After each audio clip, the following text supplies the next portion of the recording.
Hello students, मैं Sandeep Singh welcome करता हूं आपका मैग्नेट ब्रेन्स हिंदी में, जहां पर मिलता है आपको free education from class 7 to 12th। मतलब यहां पे कुछ चैप्टर्स देखने के बाद किसी भी तरीके का कोई सा भी सब्सक्रिप्शन, कोई पैकेज लेने की बिल्कुल भी जरूरत नहीं पड़ती भाई, क्योंकि हम लेकर आते हैं क्वालिटी कंटेंट एक्सपीरियंस टीचर्स के साथ, वो भी फ्री ऑफ कॉस्ट। तो जैसा कि हम मिला करते हैं हमारे फिजिक्स सब्जेक्ट के साथ, और हम साथ मिलकर के डिस्कस करें हमारे चैप्टर नंबर 4 समतल में गति को, जिसके अंतर्गत हमने देखा कि यह पूरा चैप्टर हमारे दो पोर्शंस में स्प्लिटेड था। जहां पे फर्स्ट पोर्शन हमने देखा था क्या भाई, सदिश को, ऐसी राशियां जिनके साथ में मैग्नीट्यूड भी हो, यूनिट भी हो और यूनिट डिपेंडेंट हो दिशा पे। तो फिर हमने कहा जब ये यूनिट्स डायरेक्शन पे डिपेंडेंट है तो ऐसी क्वांटिटीज, ऐसी राशियों को क्या नॉर्मली हम कैलकुलेट कर लेंगे? तो पता चला नहीं भाई, उसके लिए अलग से लगता है क्या, वेक्टर कैलकुलस। तो हमने सबसे पहले वेक्टर कैलकुलस को समझा, सीखा, एंड उसके अंतर्गत हमने देखा कि वेक्टर्स किस तरीके से ऐड हो रहे हैं, कैसे सब्ट्रैक्ट हो रहे हैं, कैसे मल्टीप्लाई, कैसे डिवाइड। फिर बारी थी कि भाई जब वेक्टर्स पढ़ लिया तो इसको इंप्लीमेंट करें, दैट इज जो हमारा सेकंड पोर्शन था, हमारा समतल में गति, इसकी बारी थी। हमने यहां से शुरू किया कि समतल में गति किस प्रकार से होती है। समतल में गति को समझते के साथ में ही हमको आया कि मतलब अब सिर्फ और सिर्फ एक ही डायरेक्शन में गति को नहीं देख रहे होंगे, हम दो डायरेक्शंस में किसी गति को देख रहे होंगे। जब हम किसी दो डायरेक्शन में किसी गति को मेजर कर रहे होंगे, तब भाई हमारे पास में कुछ ऐसी वैल्यूज आती है, कुछ इस तरीके की गति आती है जिनको हमने कहा क्या, प्रक्षेप्य गति। प्रक्षेप्य गति का मतलब क्या होता है भाई? तो हमने ऐसा समझा कि अगर किसी भी ऑब्जेक्ट को फ्री स्पेस में गमन कराएंगे तो इसके दो कोऑर्डिनेट्स चेंज हो रहे हैं, ठीक है ना। मतलब कुछ ऊंचाई भी गेन करेगा और कुछ दूरी भी। आप इमेजिन करो ना, एक पत्थर लिया और फेंक दीजिए, क्या होता है भाई, कुछ हाइट भी गेन करती है वो और कुछ दूरी भी तो गेन करेगी ना। तो इसके दो कंडीशंस हमें समझ में आए। एक कंडीशन समझ में आया कि अगर मुझे किसी पत्थर को फ्री स्पेस में, हवा में गति कराना है तो दो पॉसिबल वेज है। एक है हमारे पास ऑब्लिक प्रोजेक्टाइल, ठीक है, मतलब जो क्षैतिज तल है उससे एक कोण बनाता हुआ, जैसे कि किसी बैट्समैन ने बैट से बॉल को हिट किया हो, तो जहां टप्पा पड़ा वहीं से बॉल हिट कर दिया, तो क्या होगा, ग्राउंड से ऐसा निकल करके ये बॉल आगे की तरफ बढ़ा, मतलब कुछ हाइट भी लेगा कुछ दूरी भी। दूसरा क्या कह रहा हूं, दूसरा मैं कह रहा हूं चलो इस पेन को यहां पर रखते हैं और यहां से मैं इसको धक्का दे देता हूं। मैं जैसे ही यहां से धक्का दूंगा कैसा, तो ये क्षैतिज, ये है हॉरिजॉन्टल, इस हॉरिजॉन्टल के पैरेलल ऐसा मैं धक्का दूंगा तो ये पेन ऐसा होता हुआ नीचे गिर जाएगा, ये पेन यहां से होता हुआ ऐसा नीचे गिरेगा। तो इसको हम क्या कहते हैं भाई, तो इसको हम कहते हैं क्षैतिज प्रक्षेप, जो कि आज इस सेशन का हमारा टॉपिक है। क्या है भाई, क्षैतिज प्रक्षेप। क्षैतिज प्रक्षेप का मतलब क्या समझ में आया कि हम हॉरिजॉन्टल के, जैसे ऐसा करते हैं ना, ऐसे टेबल पे ऐसा पेन रखो और ऐसे ऐसा हिट कर दीजिए, ऐसा जैसे हिट करेंगे पेन ऐसा आके गिर जाएगा। तो ये क्षैतिज ही गमन किया ना, मैंने नहीं दिया था उसको वर्टिकल, मैंने नहीं दिया ऊर्ध्वाधर गति करने को, लेकिन वो करेगा जरूर। जब तक ये पेन हाथ पर है तब तक तो ये ऐसा दिख रहा है, लेकिन जैसे इसके आगे जाएगा क्या होगा भाई, यहां से नीचे गिरेगा। तो मतलब वो क्षैतिज दिशा में भी गमन किया और कुछ हाइट में भी तो चेंज आया ना, जब वो टेबल पर से नीचे गिर रहा होगा तो एक हाइट में भी चेंज है, मतलब एक्स अक्ष में भी चले और वाई अक्ष में भी चले। अब वाई अक्ष कहने का हर बार मतलब ऊपर ही तो नहीं होगा ना भाई, नीचे भी तो हो सकता है ना। यहां टेबल पर से जब चीज को गिरा रहे हैं तो नीचे भी तो आ रही है ना। तो इसी की बात करने वाले हम इस सेशन में, मतलब टारगेट आज का क्लियर है भैया कि इस सेशन के अंतर्गत हम क्या सीखने वाले हैं, क्या डिस्कस करने वाले हैं। तो हम डिस्कस करने वाले हैं सिंपली क्षैतिज प्रक्षेप्य को। हमने इसके पूर्व में ऑब्लिक प्रोजेक्टाइल देख चुके हैं, अब क्षैतिज प्रक्षेप्य को समझते हैं कि ये कैसे चलता है। एंड ये जो सेगमेंट है ये हमारे कॉम्पिटिटिव पॉइंट ऑफ व्यू से, हमारे जेईई एस्पिरेंट, हमारे नीट एस्पिरेंट एंड साथ ही साथ जो भी हमारे बोर्ड एस्पिरेंट है, मतलब स्कूल्स के लिए आप प्रिपेयर कर रहे हैं, इन सभी के लिए इंपॉर्टेंट है। यहां पे बहुत सारे ऐसे कॉन्सेप्ट्स मिलने वाले हैं जो रेगुलर नॉर्मल आपकी लाइफ में भी देखने को मिल जाते हैं, ठीक है ना। तो इंटरेस्टिंग है, प्यारा सा सब्जेक्ट है, तो प्यारे प्यारे टॉपिक्स भी आते हैं एंड रेगुलर डेली रूटीन में घटने वाली चीजों के बारे में ही तो हम सीखते हैं। जब हम चीजों को डेली रूटीन से जोड़ देते हैं ना, तो बहुत आसान हो जाता है समझना, सीखना। क्या चल रहा है भाई, शुरू करते हैं क्या? चलो तो फिर फटाफट भैया इसको शुरू कर लिया जाए। क्षैतिज प्रक्षेपण, क्षैतिज प्रक्षेपण में दो बातें मैं सिखा करके आऊं। तो पहले तो ये कि जिस पथ पर यह बॉल चल करके जाएगी उसको कहते हैं ट्रैजेक्टरी, उसको हम कहते हैं क्या, प्रक्षेप्य का पथ। और जो ऑब्जेक्ट जिसको हमने क्या किया था भाई, जिसको हमने थ्रो किया था, जिसके कारण यह पथ बन रहा, उसको हम कहते हैं क्या, प्रक्षेप्य।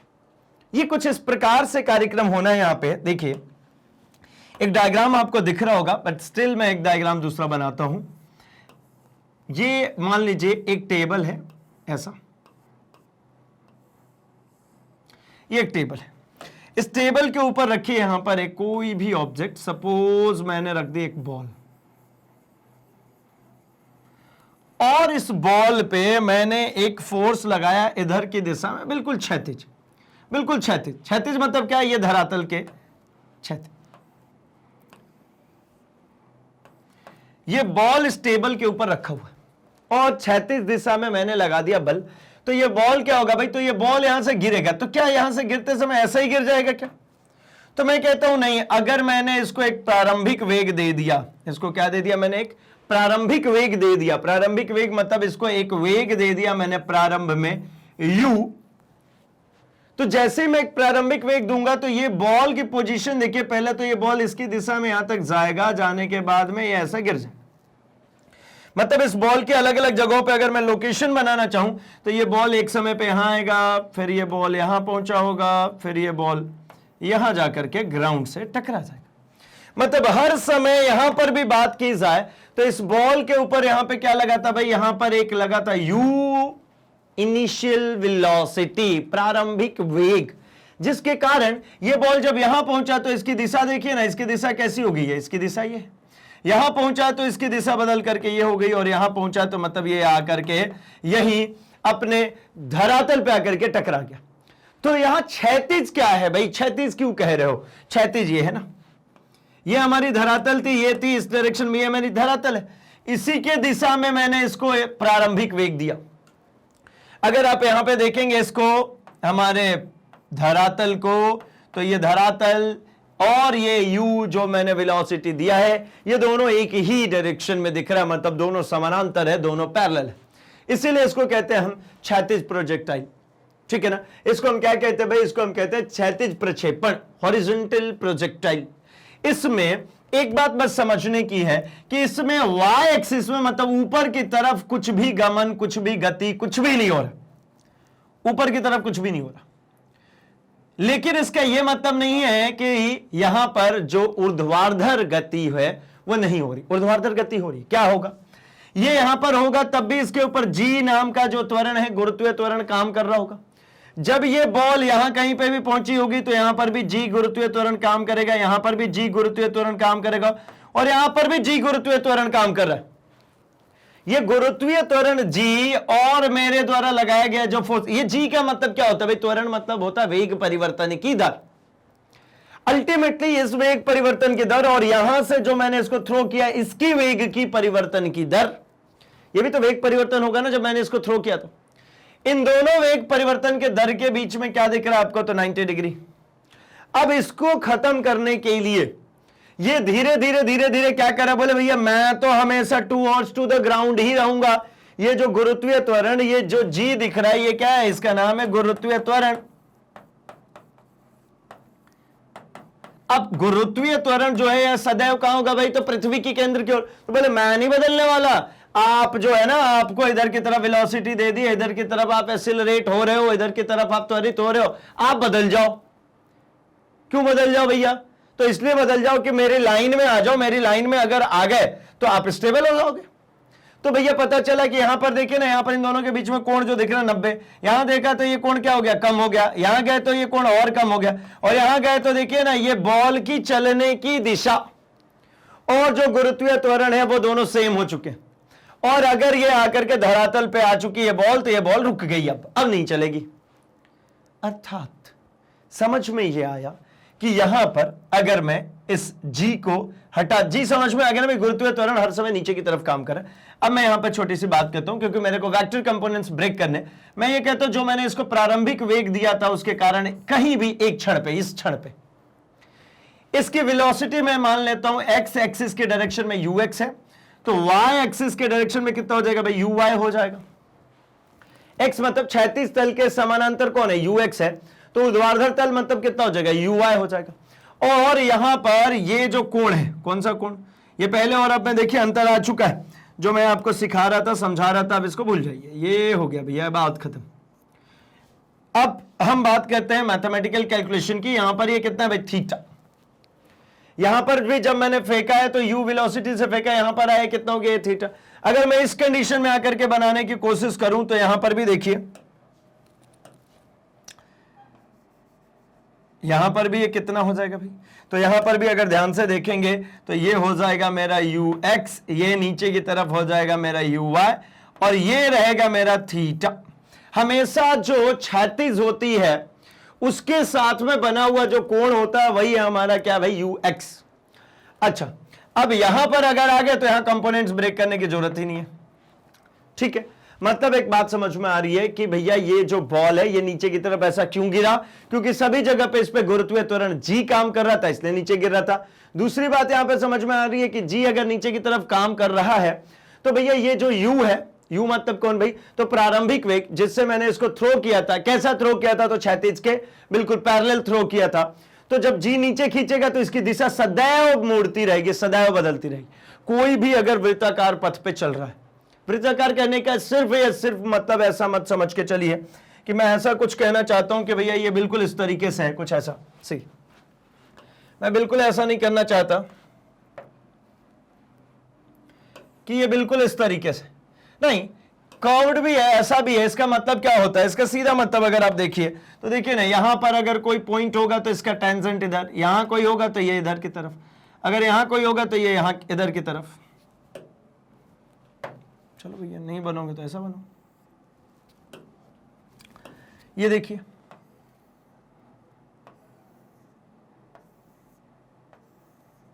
ये अल्टीमेटली वृत्त बन क्यों रहा है, इसी वजह से ना।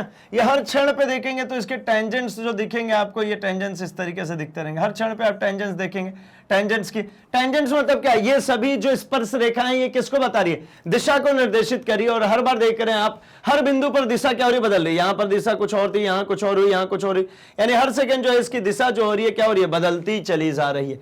इसीलिए वृत्ताकार या फिर कर्व्ड पथ है, यहां पे हर सेकंड दिशा बदल रही है। बदलेगा कब भाई, दिशा बदलेगा मतलब त्वरण हो रहा है। किसी भी वेग की अगर दिशा बदल दी आपने तो त्वरण हो रहा है ना। त्वरण क्या होता है भाई, वेग परिवर्तन की दर को त्वरण कहते हैं। और यहां पे हर सेकंड में दिशा बदल रही है मतलब वेग में परिवर्तन देखने को मिल रहा है, यानी त्वरण हो रहा है। खत्म हो गई बात, इतनी सी, ठीक है, क्लियर है इतनी सी बात। क्या अगर इतनी सी बात क्लियर है तो मतलब आपको डायग्राम बनाना आ गया, किसके लिए भाई, हमें हॉरिजॉन्टल प्रोजेक्टाइल के लिए, क्षैतिज प्रक्षेप्य के लिए डायग्राम बनाना आ गया, ठीक है। क्योंकि हमने ऑब्लिक प्रोजेक्टाइल को भी थोड़ा सा दिमाग में लेते चलूं, थोड़ा सा आपको उसको भी एक्सप्लेन करते चलूं ताकि आप है ना रिलेट कर सके। देखिए ऑब्लिक प्रोजेक्टाइल की जब हमने बात करी थी तो ऐसी हमने बात की थी, ये देखिए दोनों में देखिए डिफरेंशिएट कर लेंगे, बहुत आसान हो जाएगा मामला। ये मेरा ऑब्लिक प्रोजेक्टाइल के लिए, ऑब्लिक प्रोजेक्टाइल का सीधा मतलब ऐसा था, कोई भी बॉल किसी भी चीज को मैंने क्या किया है, मैंने यहां बेस से इसको हिट किया, बिल्कुल यहां से मैंने क्या किया, इसको हिट किया। जब हिट किया तो मैंने इसको दिया भैया एक u इनिशियल वेलोसिटी, यहां पे क्या दिया मैंने, एक u इनिशियल वेलोसिटी, जिसके कारण ये बॉल चलना शुरू हुआ। लेकिन ये बॉल आगे की तरफ बढ़ता गया तो एक कंडीशन यहां भी बना देता हूं और एक कंडीशन यहां भी बनाता हूं, एक यहां भी बना रहा हूं। अगर मैं इन सभी कंडीशंस पे बात करूं तो मुझे देखने को मिला भैया यहां पर इसकी दिशा ये हो गई थी, यहां पर आकर के दिशा ये हो गई और यहां पर आकर के ये दिशा हो गई थी। कोई दिक्कत परेशानी है क्या? ये इसमें क्या हो रहा था भाई, तो इसमें भी सेम कार्यक्रम हो रहा था कि भैया यहां तक की अगर मैं बात कर लेता हूं, ये जो मिड पोजीशन है, ये जो मीन पोजीशन है, तो ये मिड पोजीशन पे मेरे को देखने को मिला कुछ अलग सी कैरेक्टरिस्टिक्स। क्या अलग सी कैरेक्टरिस्टिक्स थी भाई, तो ये अलग सी कैरेक्टरिस्टिक्स कुछ इस प्रकार के थी कि मैंने ये कहा था कि जब ये मैक्सिमम हाइट पे पहुंच जाएगा, इसी को हमने क्या कहा था, एच मैक्स, ये मैक्सिमम हाइट पे जब पहुंच जाएगा तब मैंने कह दिया था यहां पर वेलोसिटी जो होगी वो कितनी हो जाएगी, जीरो। ये ध्यान रखिएगा, ये जो है ये जिसकी मैं बात कर रहा हूं, ये अल्टीमेटली मैं बना रहा हूं भैया किसको, तो ये मैं बना रहा हूं ऑब्लिक प्रोजेक्टाइल को, ठीक है। ये किसका डायग्राम है भाई, ये ऑब्लिक प्रोजेक्टाइल है, ठीक है। मतलब क्षैतिज के साथ थीटा कोण पर प्रक्षेप, इसकी मैं बात कर रहा हूं, ठीक है ना।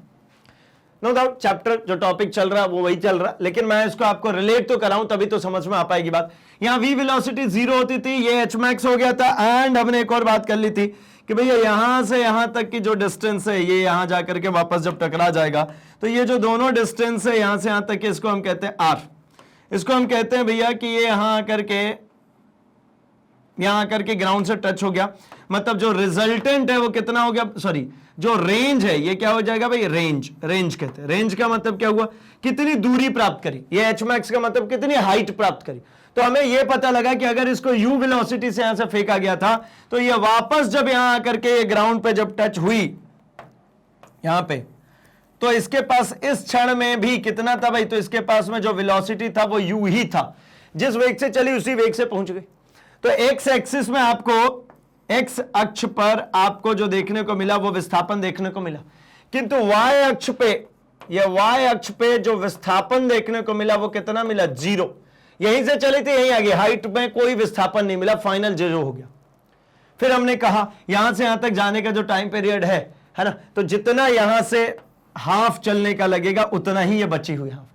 अब ये क्यों बनवा रहा हूं मैं, आप बोलोगे ना कि ये क्यों बनवा रहा हूं भैया, आपको तो दूसरा टॉपिक पढ़ाना था, फिर ये क्यों करा रहे हो, तो भाई इसलिए करा रहा हूं क्योंकि आपको मैं एक चीज शो करना चाह रहा हूं, और वो चीज ये कि भैया ये जो इसका आधा हाफ बचा है यहां से आगे वाला पोर्शन, इसको यहां से काट दो।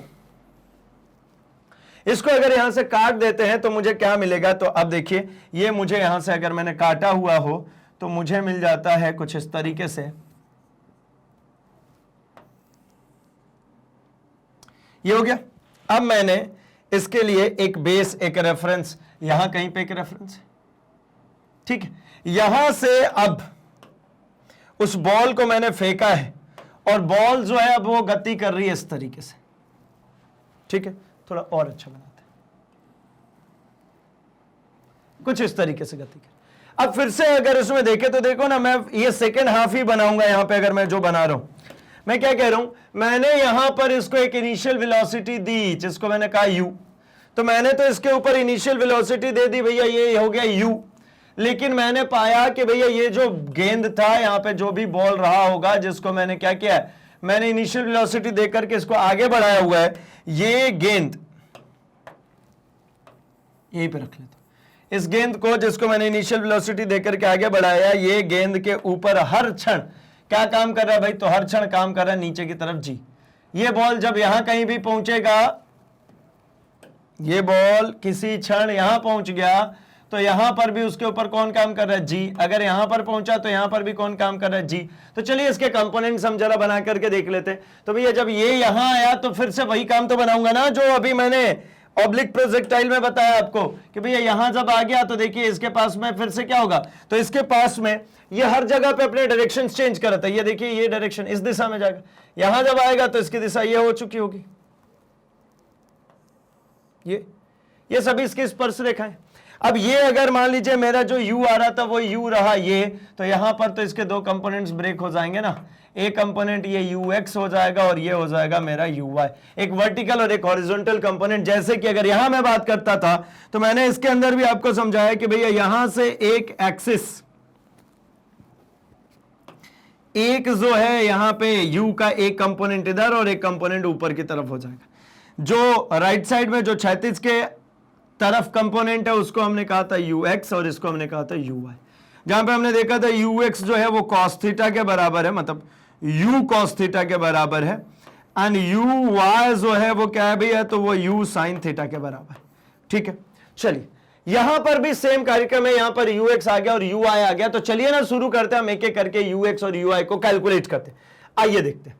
तो हमको यहां से समझ में आ चुका है कि माना एक प्रक्षेप पे धरातल से ऊंचाई पर स्थित O, यहां पे एक बिंदु है O से u वेग से प्रक्षेपित किया जाता है। यहां से हमने क्या किया भैया, यहां से एक वस्तु को u वेग से मैंने ऐसा प्रक्षेपित कर दिया, फायर कर दिया। इस प्रक्षेप्य गति के लक्षण क्षैतिज व ऊर्ध्वाधर दिशाओं की सहायता से समझ सकते हैं। क्या है? तो मान लीजिए किसी भी क्षण इसके रास्ते में यहां कहीं पे इसको रोका मतलब क्या, यहां पर मैंने इसको एनालिसिस करनी शुरू करी, तो मुझे जो क्षैतिज दिशा मिलेगा वो ux और जो ऊर्ध्वाधर दिशा मिलेगा वो uy, और जो रिजल्टेंट होगा मतलब जिस दिशा में ये अल्टीमेटली इसको गमन करना है, वो गमन करने की जो दिशा होगी वो कौन है भैया? तो ये है मेरा थीटा। ये क्या है? मेरा वेग है, ये मेरा वेग है क्या? तो मैंने कहा हुआ है कि भैया ये जो है ये h हाइट पर रखा गया, ठीक है। प्रारंभिक वेग u है, बिंदु o है। तो कह रहे हैं क्या क्या चीजें, जरा देखिए। आरंभिक वेग अगर मैं बात करता हूं क्षैतिज दिशा में, सिर्फ और सिर्फ क्षैतिज दिशा में, तो ux इक्वल्स टू कितना भाई? u, और जो त्वरण होगा वो ax इक्वल्स टू 0। अब समझिए, मैंने इसको क्षैतिज दिशा में जो वेग दिया था वो प्रारंभिक वेग u दिया था, लेकिन जैसे ही ये मेरी टेबल से आगे बढ़ेगा, ये देखिएगा, ये यहां पे मैं कलर थोड़ा सा इसको बदलता हूं, देखिए ये यहां तक मेरी टेबल थी भाई, इसके बाद ये क्या हो गया? बॉल गिर गया, मतलब ऐसा, ये टेबल है, यहां पे बॉल रखा है, अब इस बॉल के ऊपर मैंने u वेग इधर की तरफ लगाया, तो बॉल जैसे ही यहां पहुंचेगा इस बिंदु पर, ये बॉल की अगली पोजीशन, मान लीजिए इस बॉल की अगली पोजीशन, टेबल यहां पे खत्म हो गया, अब यहां जैसे ही बॉल पहुंचेगा, क्या ये हवा में टंगा रहेगा? तो आप कहोगे नहीं भैया नीचे गिरना शुरू हो जाएगा। तो मतलब मैंने क्षैतिज दिशा में सिर्फ और सिर्फ u दिया, और जैसे ही दिया वो बॉल नीचे की तरफ गिर गई, मतलब मेरे पास में क्षैतिज एक्सीलरेशन नहीं है, क्षैतिज दिशा में रास्ता नहीं है भाई किधर में वो त्वरित हो। तो क्षैतिज त्वरण कितना होगा? 0। बस इतनी सी बात इसमें समझनी है। क्षैतिज त्वरण इस केस में कितना होता है? 0। और जो आरंभिक वेग है वो कितना हो गया? u। तो फिर देखिए ऊर्ध्वाधर में भी बात कर लेते हैं। ऊर्ध्वाधर में जो uy है, प्रारंभिक वेग मैंने ऊपर की तरफ थोड़ी फेंका इसको, इसका जो प्रारंभिक वेग है मैंने ऊपर तो फेंका नहीं है भाई, मतलब ना ऊपर ना नीचे, मतलब प्रारंभ में ऊर्ध्वाधर वेग कितना है? 0, क्योंकि मैंने तो सिर्फ क्षैतिज दिशा में इसको खिसकाया था, ऊर्ध्वाधर नहीं खिसकाया था, मैंने ऊपर या नीचे नहीं खिसकाया था इस बॉल को, मैंने क्या किया था? क्षैतिज दिशा में खिसकाया था। इसलिए मैं कह सकता हूं कि आरंभिक वेग जो वर्टिकल डायरेक्शन में होगी वो 0, लेकिन मैंने इसकी भी बात करी थी कि जो ay होगा, ay मतलब क्या? एक्सीलरेशन जो होगा, कौन सी? ऊर्ध्वाधर एक्सीलरेशन, उसकी जगह पे गुरुत्वीय त्वरण काम कर रहा होगा, ये g काम कर रहा होगा, और किधर? नीचे की तरफ। इस g के नीचे काम करने के कारण ही तो इसका जो ट्रेजेक्ट्री है वो कैसा पैराबोलिक आपको दिख रहा है। चलिए तो आगे बढ़ता हूं मैं, एंड जरा डिस्कस करते हैं हम। तो हमें मिलता है भाई कि अब हम प्रक्षेपिका पथ, मतलब जो ट्रेजेक्ट्री है उसको फाइंड आउट करना चाहते हैं। तो जो ट्रेजेक्ट्री फाइंड आउट करना है उसके लिए कुछ काम करना पड़ेगा हमें। हम शुरू करते हैं जरा इसकी ट्रेजेक्ट्री को फाइंड आउट करना। तो ट्रेजेक्ट्री के लिए देखिए कुछ इस तरीके से, यहां से ये बॉल गिर रही थी, यहां कहीं पे मैंने एक पॉइंट बनाया था, इसमें हमने दोनों पॉइंट्स लिख लिए थे। क्या था भैया? तो ये मेरा था ux और ये थे मेरा uy, और यहां पर ये है मेरा फाइनल u, थीटा कोण बना करके ये गिर, और शुरुआती समय में ये मेरा क्या है? ये चल रहा है, मैंने u से इसको फेंका। अब मैं बात करता हूं भाई, तो मैं बात करता हूं कि प्रक्षेप्य द्वारा अपनाया गया पथ जो होगा उसी को कहते हैं हम ट्रेजेक्ट्री। कैसे कैलकुलेट करेंगे? यहां पर समीकरण कैलकुलेट कर दिए गए हैं। देखिए, तो माना किसी t सेकेंड के बाद, माना t सेकेंड के बाद, t सेकेंड के बाद क्या होगा भाई? t सेकेंड के बाद तो मैं कहता हूं x दूरी चल चुका होगा, तो x इक्वल्स टू, देखिए अगर मैं सेकेंड गति के द्वितीय समीकरण से मैं लिखता हूं, गति के द्वितीय समीकरण में ही तो विस्थापन मिलेगा ना। तो गति के द्वितीय समीकरण से क्षैतिज दिशा में विस्थापन क्या निकालता हूं? क्षैतिज दिशा में विस्थापन। तो क्षैतिज दिशा में विस्थापन होता क्या गति के द्वितीय समीकरण भाई? तो गति का द्वितीय समीकरण होता है s equals to ut plus half at square, यही होता है ना, ut plus half at square. अब मैं कहता हूं क्षैतिज दिशा में तो x चला, क्षैतिज में चला तो कितना चला? x चला। ut तो मतलब देखिए प्रारंभिक वेग तो मेरे पास में कितना था भाई? u था, और कितने देर की बात कर रहा हूं? मैं कह रहा हूं t सेकेंड के बाद तो है, plus half of ax t square. अगली लाइन में लिखता हूं x equals to u t plus 0। आप बोलोगे 0 क्यों लिख दिया? तो मैंने ये तो सिखाया था कि क्षैतिज दिशा में जो त्वरण है वो कितना है? 0। क्षैतिज दिशा में कोई त्वरण नहीं है भाई, क्षैतिज दिशा में कोई त्वरण नहीं है, तो x हो गया 0, मतलब x की वैल्यू कितनी आ गई? ut। This is the equation number first. हमें अगर ध्यान में हो तो भैया हमने 8 इक्वेशन बनाई थी ऑब्लिक प्रोजेक्टाइल के लिए, यहां पर भी उसी तरीके से बनती चली जाएगी। अब चलिए हम एक काम करते हैं, हम जरा ऊर्ध्वाधर में बात करते हैं। अब ऊर्ध्वाधर दिशा में विस्थापन। अब ऊर्ध्वाधर दिशा में विस्थापन की जब बात करूंगा तो सेकेंड इक्वेशन से, गति के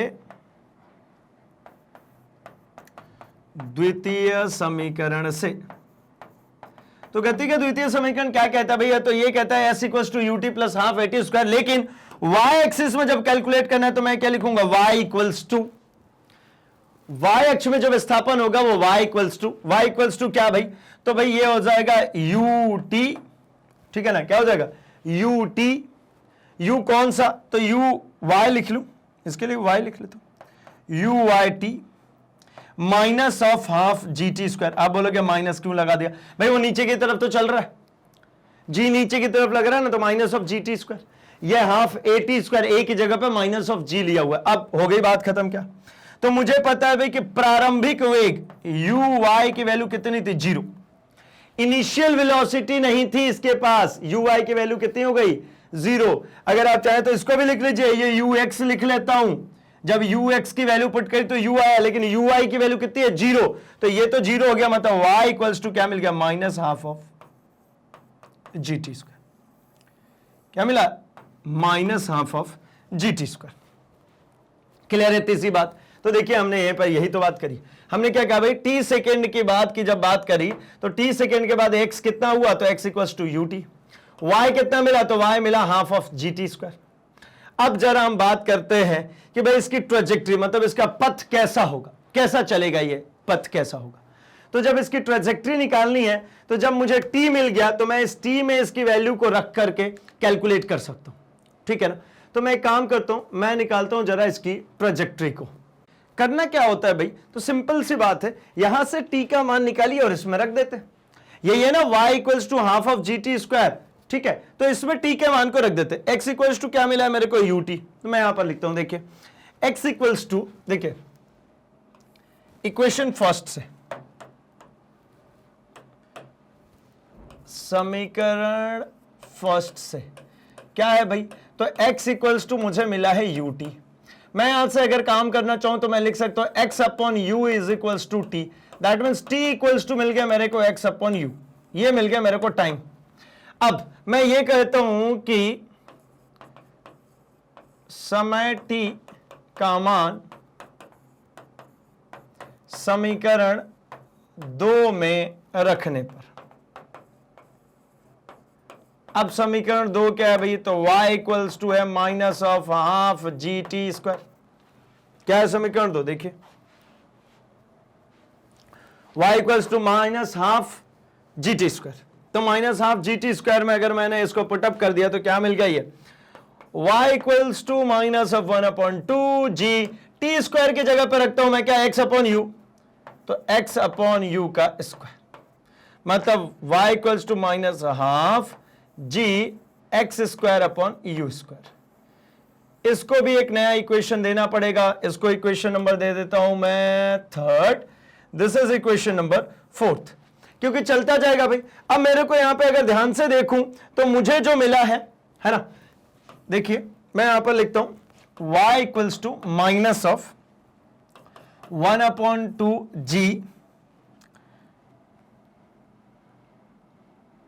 x square upon u square. इसको एक अलग तरीके से मैं लिखना चाहूंगा, मैं कुछ इस तरीके से लिखता हूं। देखिए मैं लिखता हूं कि half of g upon u square, ये पूरी value half of g upon u square, इसको मैं नाम दे देता हूं a। तो आप क्या कहेंगे? y इक्वल्स टू, ये पूरे नंबर की जगह पे, ये पूरे नंबर की जगह पे क्या रख लू? a, और जो चल रहा है एक्स स्क्वायर वो तो एज इट इज चल ही रहा है यहां पर x square, y equals to ax square. अगर थोड़ा बहुत भी ध्यान में हो तो भैया हमने इस तरीके की कुछ बात करी थी क्या? हमने ऐसी कुछ बात करी थी कब? जब हम ग्राफ पढ़ रहे थे, हम अपने पहले चैप्टर के टर्म्स में, तब हमने ऐसी कोई बात करी थी क्या? हमने समझा था कि भैया ये जो भी यहां पर जो भी y equals to x square की बात करता है, तो y equals to x square का जो ग्राफ होता है वो कुछ इस तरीके से देखने को मिलता है। आप बोलोगे ऐसा तो नहीं दिखता था, आपने गलत बना दिया। तो भैया बिल्कुल ऐसा नहीं दिखता था, यहां से ऊपर का कुछ नहीं होता है। ये क्या, ये दिख रहा y equals to x square का ग्राफ। अब ये y equals to x square का ग्राफ क्या होता है भाई? ये इसी को कहते थे ना y equals to x square का ग्राफ। ये y equals to x square का ग्राफ किसको रिप्रेजेंट करता है? पैराबोला, है ना? क्या कहता है भाई? पैराबोला। अब पैराबोलिक है मतलब क्या है भाई? परवलयाकार। पैराबोला मतलब परवलयाकार, परवलयाकार, ठीक है ना? तो ये ट्रेजेक्टरी मुझे क्या मिल गया? y equals to x square. A is the constant. कैसे कह दिया कांस्टेंट? क्यों रिप्लेस कर दिया भाई? अपनी मर्जी से? क्या नहीं, अपनी मर्जी से नहीं, मैंने इसलिए रिप्लेस किया कि -1/2 की बात करें तो एक कांस्टेंट है। ये जो g लिख रहा हूं ये g भी कांस्टेंट है। g कितना होता है भैया? 9.8 मीटर पर सेकेंड स्क्वायर। ये कांस्टेंट है तो इसलिए लिखा। u क्या है? u through out of this generally constant है। आप बोलोगे ऐसा कैसे कह दोगे भाई? अपनी मर्जी से नहीं कह रहा हूं भाई, मैं तो इसी के हिसाब से कह रहा हूं कि जब मैंने इसको, इस प्रोजेक्टाइल को यहां से जब मैंने क्या कर दिया, मैंने यहां से कर दिया इसको थ्रो। जब मैंने इसको थ्रो किया तो जिस u वेलोसिटीज के साथ में, जिस u प्रारंभिक वेग के साथ में मैंने इसको थ्रो किया था या फोर्स लगाया था या फिर आगे बढ़ाया था, तो भैया उसमें बीच में जाके कोई बदलाव कर दूंगा क्या? Obviously not. जो प्रारंभिक वेग था वही रहने वाला, बीच में कोई बदलाव नहीं कर सकता मैं। मतलब ये बात समझ में आ गई होगी यहां तक कि ये y equals to x square कहने का मतलब है कि भैया ये कैसा है? पैराबोलिक पाथ है। यानी इसकी जो ट्रेजेक्ट्री है वो कैसी मिल गई? तो इसकी जो ट्रेजेक्ट्री मिलेगी वो पैराबोलिक मिलेगी। ये क्या है? y equals to -half g x square upon u square. यही इसकी ट्रेजेक्ट्री का समीकरण है। ट्रेजेक्ट्री मतलब क्या? प्रक्षेप्य पथ। ट्रेजेक्ट्री का मतलब क्या है? प्रक्षेप्य पथ। ये यहां पे कह सकता हूं मैं, अतः पिंड का प्रक्षेप्य पथ परवलयाकार है। कैसे पता चला? तो पता चला कि भैया ये जो समीकरण आ रही है ये किसकी समीकरण है? y equals to x square मतलब वर्ग समीकरण। ये y equals to x square मतलब क्या है? ये वर्ग समीकरण है। ये किसके लिए? वर्ग समीकरण। अब ax स्क्वायर है तो a यूनिट ऊपर बनेगी, बात खत्म। बस इतनी सी तो बात है भाई, ऐसा बन जाएगी, a यूनिट ऊपर, और कुछ नहीं होता। चलिए हम आते हैं और डिस्कस करते हैं हमें क्या क्या चीजें मिल चुकी है भाई। तो हमको मिल चुका है कि x एक्सिस में विस्थापन कितना होगा, y एक्सिस में विस्थापन कितना होगा, एंड मुझे क्या मिल चुका है भाई? t सेकंड पे। ध्यान रखिएगा, पूरी जर्नी में नहीं, t सेकंड पे x एक्सिस में विस्थापन, t सेकंड पे y एक्सिस में विस्थापन, एंड उसी विस्थापन के कारण जो उसका ट्रेजेक्टरी है, जो पथ है, जो चल रहा है, उसके लिए हमने इक्वेशन प्राप्त कर लिया। अब बात करता हूं मैं किसी बिंदु, जो मैंने बिंदु एक मार्क किया था, वहां पर pxy पर वेग कितना होगा। तो वेग कैलकुलेट करने के लिए हम इस तरीके से काम कर सकते हैं। देखिए ये यहां कहीं पे, जहां पे ये रुका हुआ है, इसको मैं नाम देता हूं, मैं कहता हूं कि ये पॉइंट है P। इस P पॉइंट पर मैं बात करना चाहता हूं कि इस P पॉइंट पर इसका वेग कितना होगा। तो ये है ना इसका वेग, ये भी, ये किसके बराबर होगा भाई? तो ये इन दोनों के स्क्वायर रूट के बराबर। मतलब मैं इसको एक पॉइंट आगे चलता हूं और यहीं बनाता हूं। क्या है भाई? तो इसके लिए मुझे कैलकुलेट करना है क्या? P जिसके कोऑर्डिनेट्स x, y पर वेग। चलिए कैलकुलेट कराइए, बहुत आसानी के साथ में बना सकते हैं। जल्दी से फिर से इसको हम बना लेते हैं। एंड हमने कहा है कि भैया ये इस तरीके से चल के जा रहा है। मैं किसी भी एक पॉइंट पे बात करना चाहता हूं, मतलब I am talking about this point P। इस P पॉइंट के कोऑर्डिनेट x, y मैंने कह लिया। तो यहां पर एक वेक्टर जो होगा, जो क्या चल रहा होगा भाई? इधर की तरफ x एक्सिस क्षैतिज, एक चल रहा होगा ऊर्ध्वाधर, और ये है मेरा v। मतलब जो परिणामी वेग है ये है मेरा v, जो कि थीटा कोण बना करके चल रहा है, ये मेरा है भैया ux और ये है मेरा uy।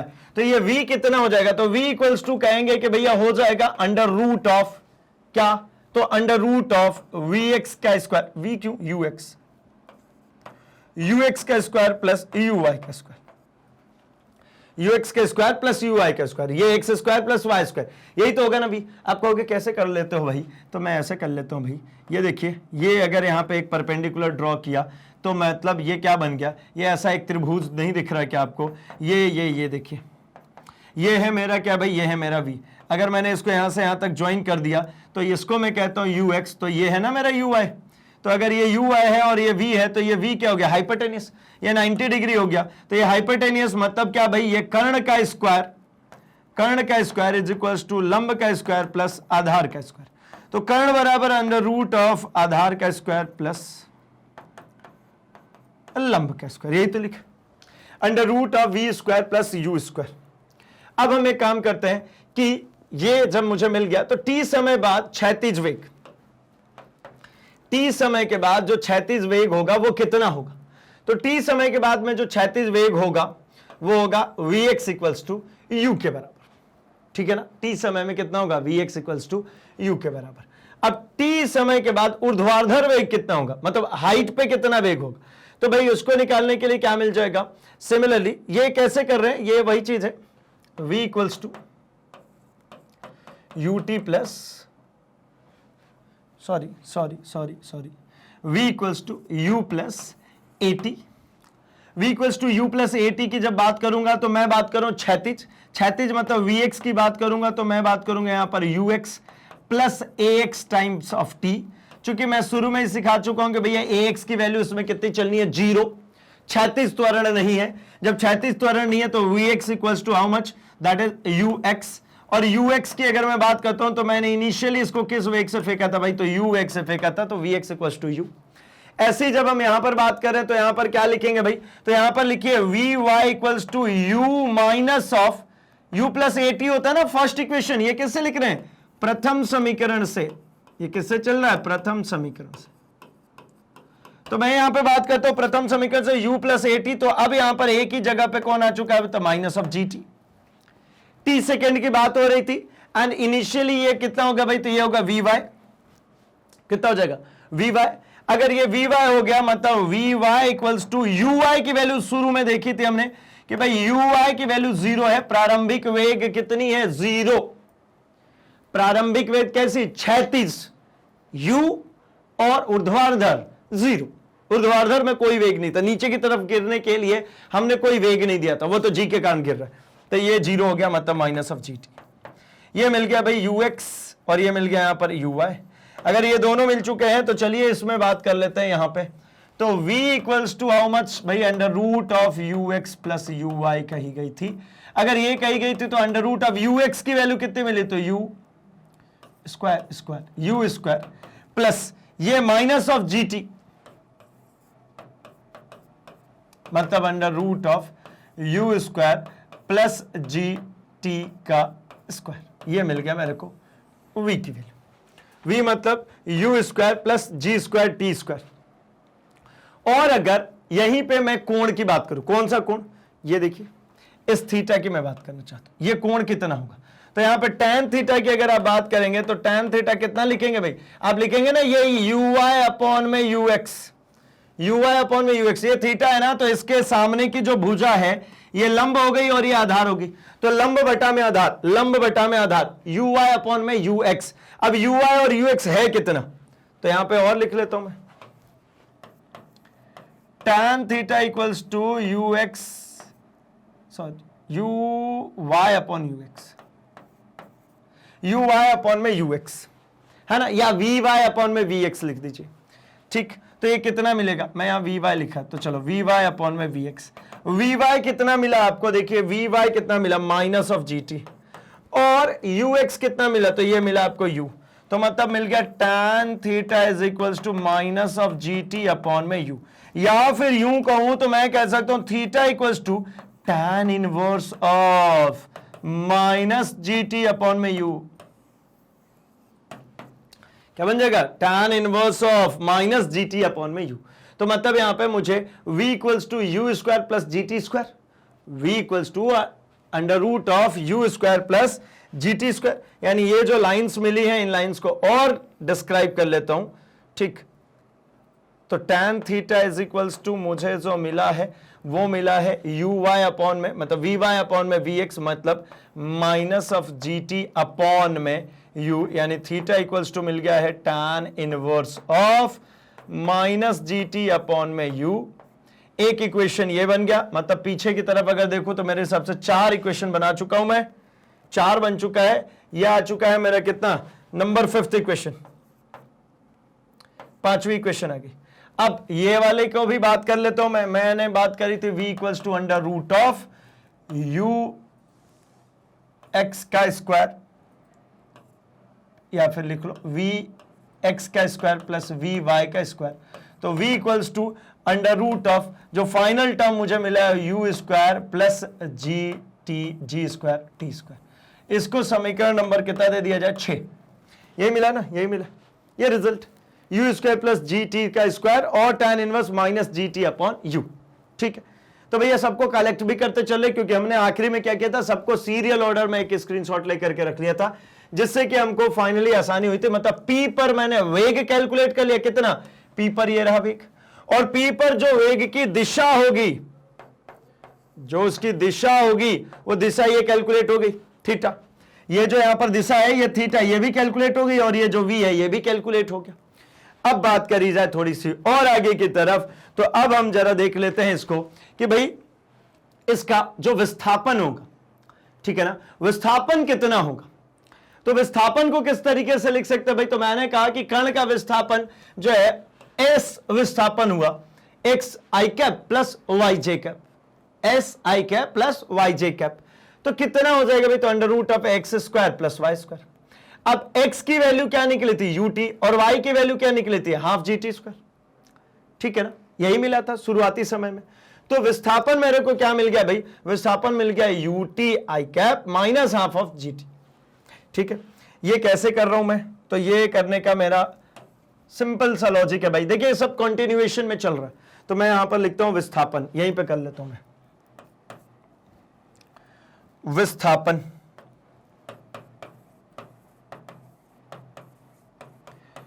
अब जब यहां पर विस्थापन की बात करता हूं मैं, इस जगह पे कितना विस्थापित हुआ ये, तो विस्थापन हुआ है, इसके कोऑर्डिनेट्स कितने दिख रहे हैं, एक्स कॉमा वाई ना, आपके कोऑर्डिनेट्स कितने हैं, पी पॉइंट के एक्स कॉमा वाई, तो एस लिखना होगा, एस वेक्टर लिखना होगा, तो क्या लिखूंगा मैं लिखूंगा x i cap plus y j cap, ये है मेरा विस्थापन वेक्टर, ये है मेरा विस्थापन वेक्टर।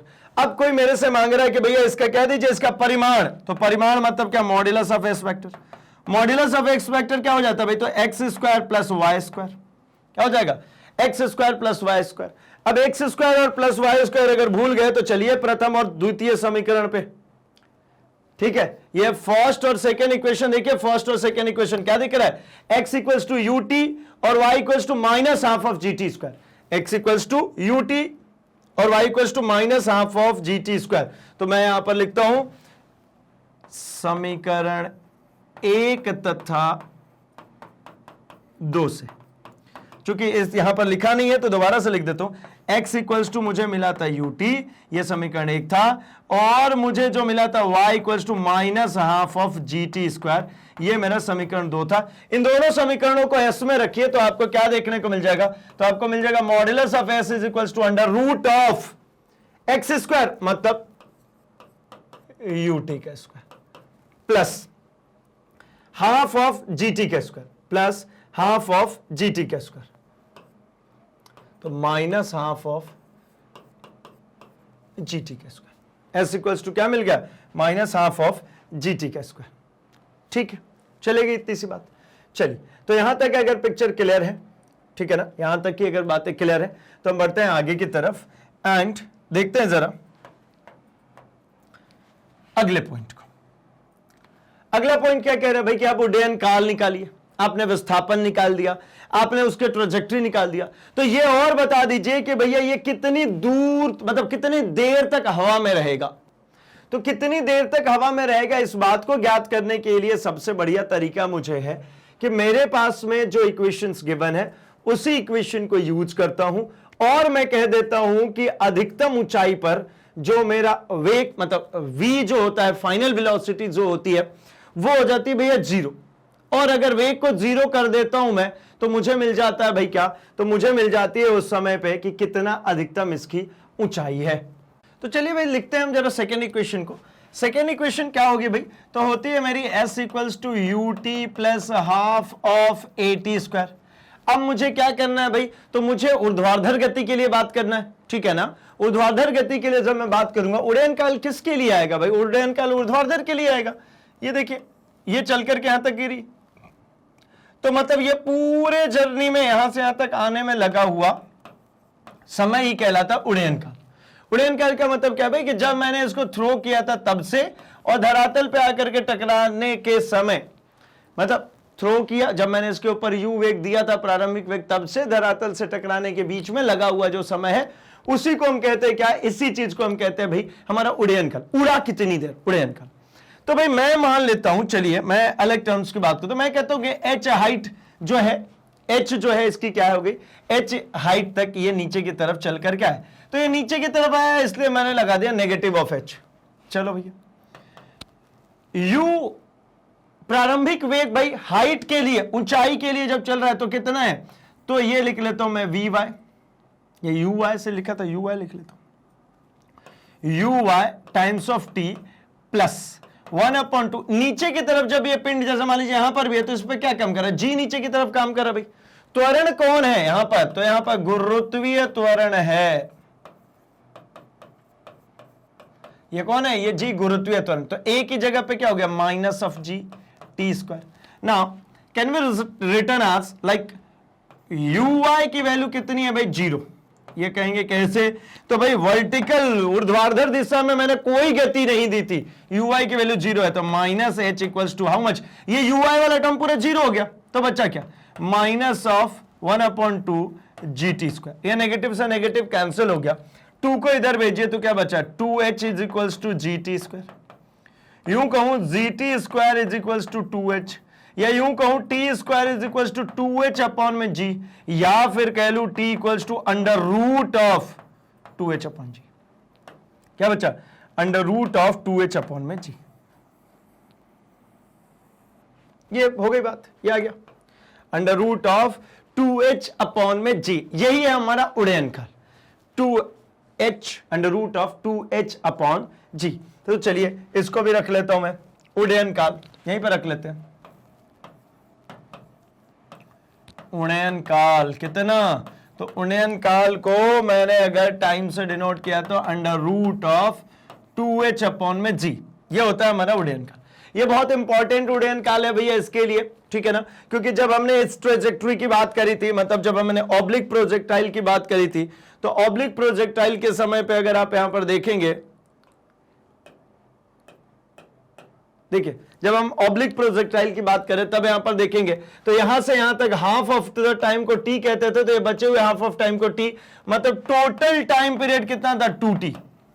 यहां पर टोटल टाइम पीरियड नहीं है भाई, ये आधा ही तो बचा है ना, तो टी के बराबर ये under root of 2h upon में जी, किसके बराबर, under root of 2h upon में जी के बराबर। चलिए ठीक है भाई, इतनी सी बात अगर कंफर्म है, क्लियर है, तो इसको भी हमने एक नया समीकरण दे दिया। क्या दिया समीकरण भाई, तो समीकरण 6 तक की बात हो गई थी, इसको मैं देता हूं समीकरण 7। ये हो गया 7वां समीकरण। और अभी बात करनी है भाई, अगर हमें उड़ान काल मिल गया तो उड़ान काल के बाद में बची है हॉरिजॉन्टल रेंज कितनी होगी, क्षैतिज कितनी दूरी ये गमन करेगा, क्षैतिज परास कितनी होगी। तो क्षैतिज परास का मतलब क्या भाई, तो क्षैतिज परास का मतलब यही कि अगर मैंने इसको फेंका यहां से, तो इस यहां से यहां तक की जो धरातल पे आके टकराया तो कितनी दूर जाकर के गिरा, that is called horizontal range. ये रेंज, यह परास कैसी, क्षैतिज परास। सिमिलरली हमें बतानी है कि अगर मान लीजिए जब गिरता हुआ यहां पर जब आया, तब इसकी जो फाइनल वेग थी वो कितनी थी। ये दो बातें और कैलकुलेट करते हैं, तो इन दोनों को कैलकुलेट करना बहुत आसान है भाई। क्षैतिज परास चाहिए ना आपको, क्षैतिज परास चाहिए ना, तो देखिए मैं लिखता हूं क्षैतिज परास तो 36 परास बराबर मैं ऐसा लिख लूं क्या, जरा देखिए, मैं कहता हूं वेग बराबर होता है विस्थापन बटा में समय, और मैं आपसे कहता हूं भैया मुझे बताइए विस्थापन, ये 36 परास अल्टीमेटली विस्थापन ही तो है, कौन सा विस्थापन, तो बोल दिया भैया क्षैतिज विस्थापन। क्षैतिज विस्थापन मतलब मैं कह दूंगा भैया क्षैतिज वेग, ठीक है, क्षैतिज वेग इनटू समय, तिर्य गुणा कीजिए, विस्थापन बराबर वेग गुणे समय। तो मैं यहां पर लिख रहा, तो क्षैतिज परास बराबर क्या लिखा है मैंने, तो मैंने लिखा भैया क्षैतिज वेग गुणे समय। अब समय को तो क्षैतिज नहीं लिखेंगे ना, क्योंकि समय को क्या ही करना क्षैतिज से भी। चलिए, क्षैतिज परास मतलब रेंज इक्वल्स टू क्षैतिज वेग का मतलब हमने क्या बात करी थी, तो इनिशियल वी यू एक्स और जो टाइम लगा वो टी। अब टाइम कितना लगा भाई, टाइम पीरियड अभी जस्ट निकाला हमने, क्या टाइम पीरियड अभी जस्ट हमने निकाला under root of 2h upon में जी। ये इसीलिए पूरा रखा है मैंने, हटाया नहीं है, क्योंकि ये सब एक दूसरे से कॉपी होते हुए चल रहे, कुछ ना कुछ डेटा, एक ही डेरिवेशन चल रही है भाई, अभी ध्यान रखिएगा, under root of 2h upon में जी।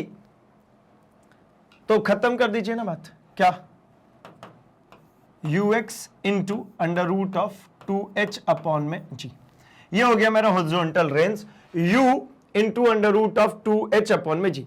ये ux को भी u लिख लेता हूं सीधे, क्यों लिख लूं ये u, क्योंकि भैया ये अल्टीमेटली है तो u ही है ना, जो क्षैतिज दिशा में जो हमने इसको थ्रो किया था, इसको जब थ्रो किया था ये u से ही तो किया था, तो u under root of 2h upon में जी।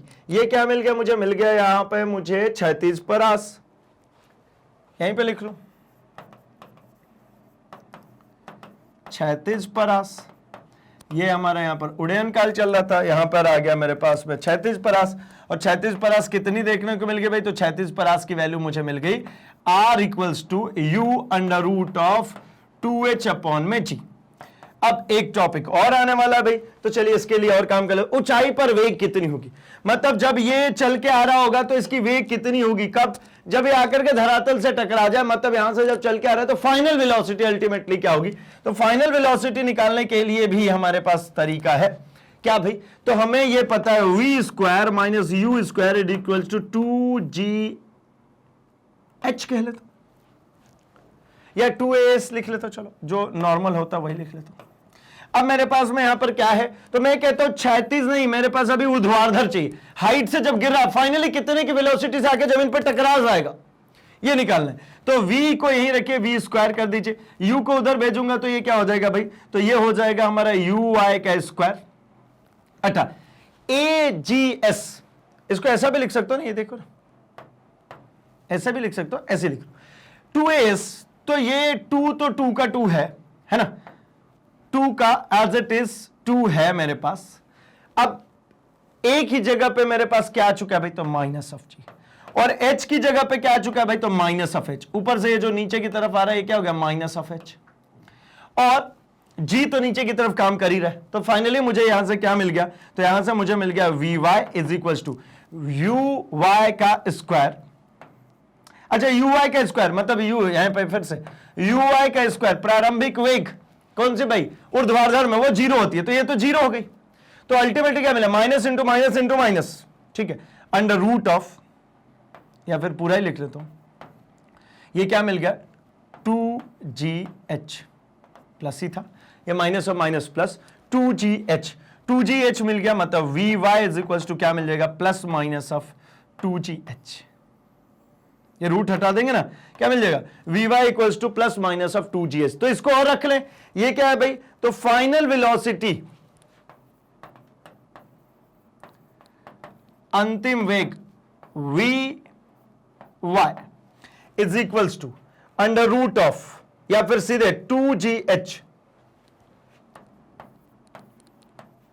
फाइनल क्या गया 2gh मिल गया मुझे। तो मतलब क्लियर हो गया ना भाई, कि इसी वेग से आकर के, यही वो अधिकतम वेग है जिससे आकर के वो धरातल पर टकराने वाला है। अच्छा, अब थोड़ी सी और आगे बढ़ लिया जाए एंड जरा कुछ इसके लिए कुछ की पॉइंट्स डिस्कस कर लिया जाए, फिर इसके बाद मैं आपको देता हूं क्या, तो भाई जितने भी हमने इक्वेशंस अभी बनाए उन सभी इक्वेशंस को आप स्क्रीनशॉट रखिए एंड उसको अपने सामने रख लीजिए, क्योंकि यहां पर बहुत सारे फॉर्मूले आए हैं जब हम इसके क्वेश्चंस करने की शुरुआत करेंगे तब हमें इन सभी फॉर्मूलाज की आवश्यकता पड़ेगी, क्योंकि ये एक लंबे लंबे डेरिवेशंस हैं। तो भाई आप है ना उस समय एट अ टाइम इसको डेराइव नहीं कर पाएंगे। तो इसके जो भी इक्वेशंस मतलब फाइनल रिजल्ट आए थे उनको सेव करके रख लीजिए। आप अपने सामने जहां कहीं भी पढ़ाई करते एक चार्ट बनाइए भैया, उस चार्ट में सब कुछ भर दीजिए। क्या? एक तरफ ऑब्लिक प्रोजेक्टाइल और एक तरफ में भर दीजिए क्या? तो एक तरफ में आप भर दीजिए हमारा जो है ये जब हमने क्षैतिज प्रोजेक्टाइल की बात करी थी उसको। दोनों कंपेयर होते रहेंगे, याद होते रहेंगे, बहुत ज्यादा परेशान हैरान होने की बात नहीं है।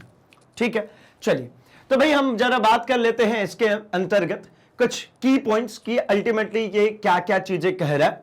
तो यहां पर कुछ की पॉइंट्स इस प्रकार से कि देखिए, यदि एक कण को u वेग से क्षैतिज दिशा में तथा दूसरे कण को ऊर्ध्वाधर नीचे की ओर समान ऊंचाई से समान समय में छोड़ते हैं तो दोनों कण एक साथ ही जमीन पर समान ऊर्ध्वाधर वेग से टकराएंगे। मतलब एक ही ऊंचाई से दो कण, एक को क्षैतिज दिशा में और एक को जैसे ऐसा छोड़ दीजिए, दोनों का वेग सेम होना चाहिए। तो दोनों समान समय अंतराल में समान वेग के साथ में आकर के धरातल को टकराएंगे। दोनों की कण के पास का वेग ऊर्ध्वाधर वेग का घटक समान होगा, परंतु दोनों के परिणामी वेग अलग अलग होंगे। मतलब समान ऊर्ध्वाधर वेग से टकराएंगे ये ठीक है, लेकिन दोनों कण के पास जब हम चल रहे होंगे तब उनका जो वेग होगा उसका घटक तो समान होगा, लेकिन जो परिणामी वेग होगा, जो रिजल्टेंट वेग होगा वो अलग अलग। मतलब जैसे देखिए ये चल करके आ रहा है तो इसका और एक पत्थर यहीं से छोड़ा जो कि नीचे की तरफ आ रही है, ये दोनों सेम वेलोसिटी से टकराएगा। टकराने के समय कोई दिक्कत नहीं है, लेकिन ये कह रहे हैं कि अगर मान लीजिए इसी समय अंतराल पे ये t सेकेंड के बाद और t सेकेंड के बाद ये यहां पहुंचा, तो इस समय जो इसका परिणामी वेग होगा, परिणामी वेग होगा, इन दोनों का परिणामी वेग यहां पे अलग अलग होगा। क्योंकि देखिए ये तो इस डायरेक्शन में परिणामी वेग होगा भाई, ये vx, और इधर की तरफ अगर मैं बनाऊंगा तो ये vy होगा। ये जो परिणामी वेग होगा ये vx इधर की तरफ और ये इधर की तरफ vy होगा।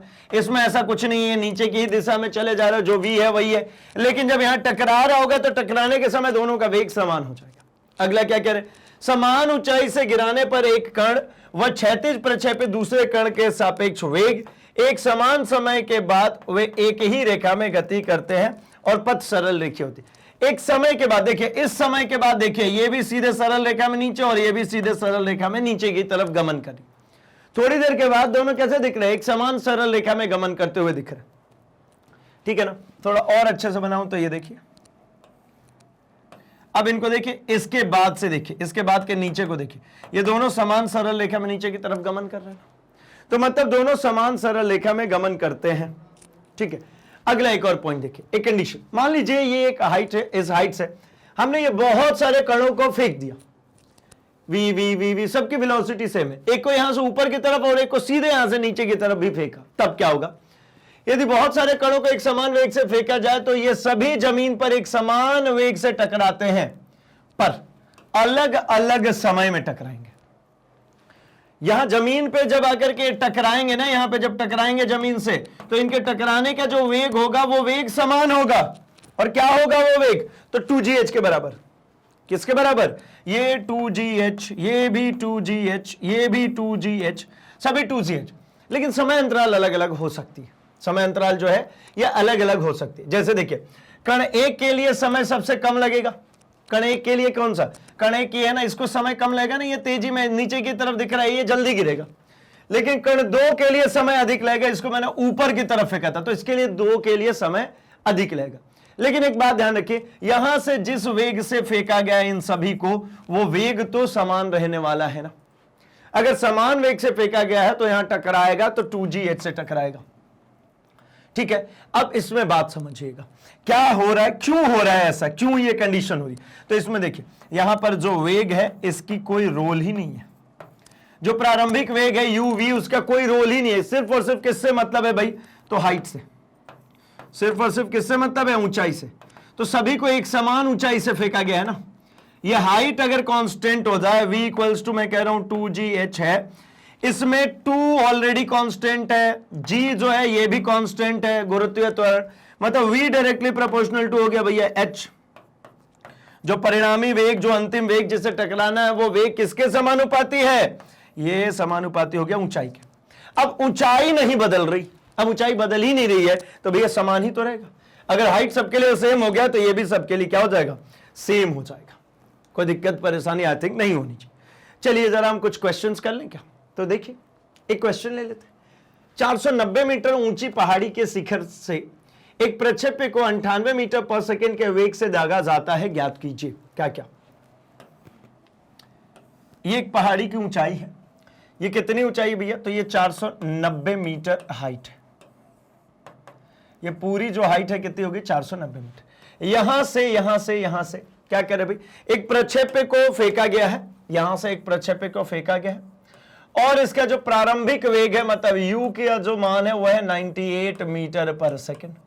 तो ये प्रक्षेप्य कुछ इस तरीके से आके गिरेगा, और इस प्रक्षेप्य पे हमें कुछ बातें कैलकुलेट करनी है। तो जरा एक चीज और समझ लीजिए, हमें ज्ञात है g इक्वल्स टू होता है 9.8 मीटर पर सेकेंड स्क्वायर।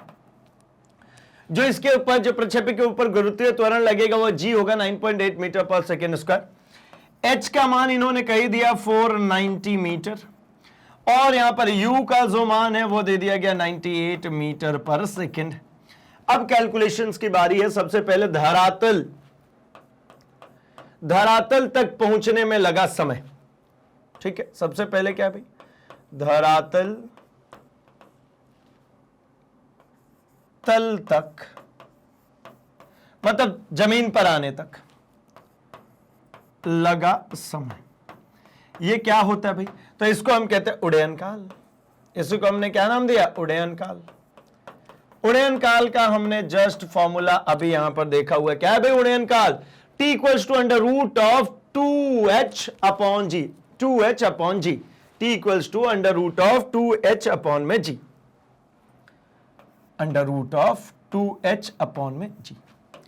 तो t equals to under root of 2h, 2 into 490 बटा में जी। जी कितना है भाई?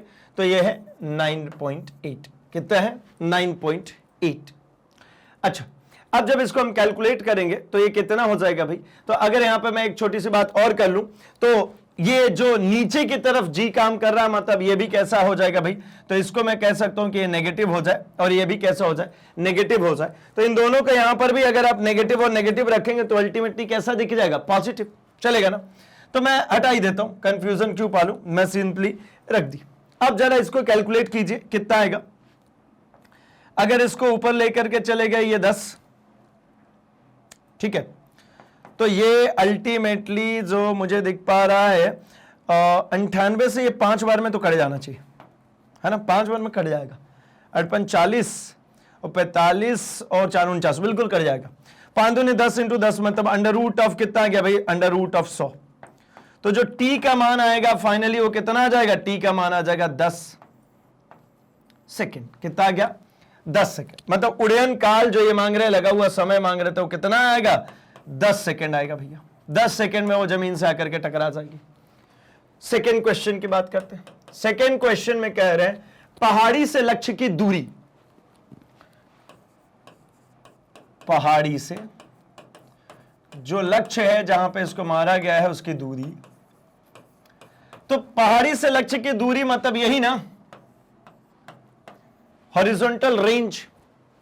ठीक है, इसको हम कैसे समझे? तो इसको मैं कह सकता हूं ये अल्टीमेटली हमसे पूछा जा रहा है क्षैतिज परास कितनी दूरी। तो क्षैतिज परास की भी हमने बात करी कि जो भैया उसकी इनिशियल वेलोसिटी थी x में इंटू टाइम, मतलब ux इंटू टी। क्षैतिज परास कितना? तो u under root of 2h upon g, u under root of 2h upon g, u under root of 2h upon g. या यूं कहूं, जरा देखिएगा ना, क्षैतिज परास बराबर u into under root of 2h upon में g, under root of 2h upon में जी, मतलब उड्डयन काल। यह भी तो मंजूर है, इंटू उड्डयन काल। अब यह उड्डयन काल कितना था निकाल चुका हूं, तो दोबारा निकालूं क्या? तो मैं नहीं निकालूंगा भैया। u इंटू u की वैल्यू यहां पर गिवन है कितना? 490 मीटर। और टाइम पीरियड कितना आ गया भाई 10 सेकेंड, निकाल चुका ना इसकी वैल्यू √2h/g, निकाल के दोबारा भी करेंगे तो यही तो आएगा। तो हॉरिजॉन्टल रेंज कितना मिल गया भाई 4900 मीटर, या फिर इसको कह सकता हूं 4.9 किलोमीटर।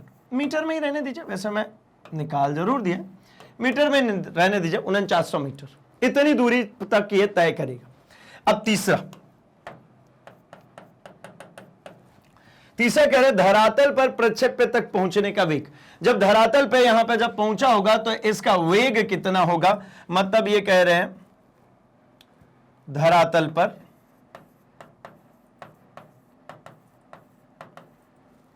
प्रक्षेप्य का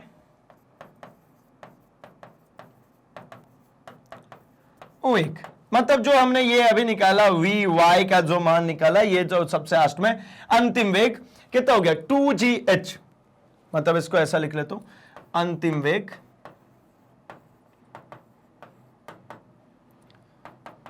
2gh। अब बताइए कितना है, तो 2g कितना है भाई, तो g है मेरा 9.8 और हाइट कितनी है तो 490, यही है ना, हाइट कितनी होगी 490। अब क्या करें भाई, तो इसको मल्टीप्लाई कर देते हैं, ठीक है, तो ये डेसिमल जो दिख रहा है आपको, इसको उठाते हैं नीचे लेके चले जाते हैं, ठीक है, तो ये कितना हो जाएगा भाई, तो देखिए यहां पे मैं अलग से कर लेता हूं, फिर हटा देता हूं मैं, 49 इंटू आपको करनी है क्या 98, और इसका डबल कर देंगे, तो 49 इंटू 98 अगर मैं करता हूं तो 8 से 9 बार में करेंगे कितना हो जाएगा भाई, तो ये 72 है ना, 7 बचा, 8 से 4 बार में करेंगे 32 और 7 32 और 7 39 81 1 8 36 और 8 कितना हो जाएगा 36 और 8 44 2 10 1 4 3 7 और 1 हो गया 8 4, ठीक है, ये मिल गया मुझे 2 इंटू 480.2।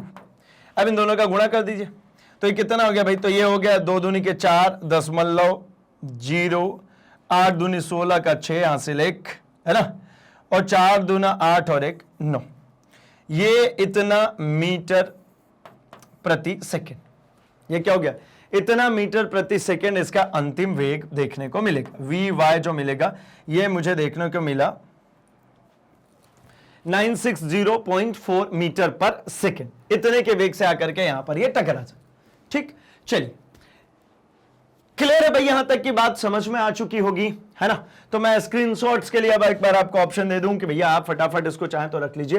देखिए हमने क्या किया था भाई, सबसे फर्स्ट की अगर मैं बात करता हूं तो सबसे फर्स्ट तो हमें इन दोनों के बीच में हमने बनाया क्या भाई, इन दोनों के बीच में हमने किया डिफरेंशिएट, इसको रखिए, ठीक है, ये हमारा ऑब्लिक प्रोजेक्टाइल था और ये हमारा कौन सा था भाई, ये हमारा क्षैतिज प्रक्षेप्य,